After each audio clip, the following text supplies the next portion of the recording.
The most important day of the year for a child is not Christmas or Easter or the first day of school. The most important day of the year for children is their birthday.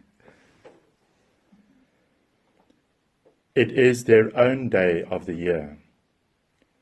Children know precisely the calendar date of their birth. That is not true in all cultures.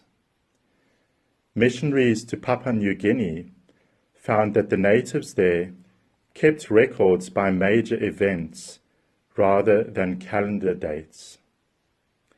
A native will say that he was born the year after the Great Flood, or when his grandfather was chief of the tribe, or before the volcano erupted. Such was the custom in gospel times. Today's gospel begins in the 15th year of the reign of Tiberius Caesar, when Pontius Pilate was governor of Judea and Herod the tetrarch of Galilee. The Gospel Litany of Rulers reveals the historical setting of the coming of Christ, the significance of his coming, and the surprise of his coming.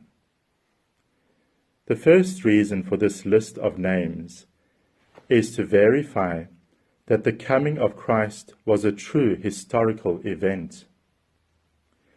Christ came among real people in real places. The first Christmas was not a fable or a myth. Unlike most world religions, Christianity is an historical religion. It is firmly rooted in historical, verifiable events in the life of Jesus of Nazareth. Without minimizing the divinity of Christ, we need to appreciate that he lived among ordinary people as one of them. A further message of these historical names is the surprise. The people mentioned were the political and religious leaders of their age. Yet they missed the Messiah.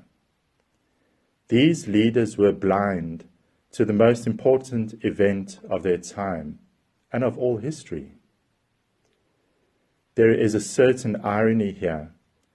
These prominent men, who failed to recognize that Christ was the Messiah, would have been forgotten to history without him. It was the one whom they ignored who gave them their place in history.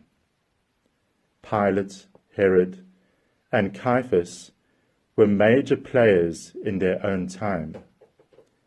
But in the annals of history, they are minor characters in the life of Christ. These leaders were schooled in the scriptures. They knew of the promise of a Messiah, yet they missed him. They missed him because they thought they knew just how the Messiah should come. But he came in a way they did not expect. He caught them by surprise, and they missed him. There is a message in that for our modern Advent. He will come to us in this season in the same way, through real people, in daily events, and in ways we do not expect. If you think you know how and when he is coming this Christmas, you will probably miss him. Christ comes in simple and subtle ways, probably not in your gifts or greetings or gatherings, but more likely in the needy and the neglected, the lost and the lonely. He may come in comfort and consolation. He may also come in sorrow and suffering. Only hearts that are open to whatever way he might come will know him when he comes. This is not to dismiss your favorite holiday customs. Christmas cards and Christmas carols can lift our spirits. They can open our hearts that we might better discern the Lord when he comes. Our warm and wonderful holiday customs are not the coming of the Lord, but they can dispose us to recognize him and receive him when he comes. These can fulfill the prophecy of Isaiah. Prepare the way of the Lord, make straight his paths. In this 5th year of the pontificate of Pope Francis, when it's the 1st year of Cyril Ramaphosa's reign as President of South Africa, and in the 10th year of Bishop Graham Rose as Bishop of Dundee Diocese, the Word of God will come among us again.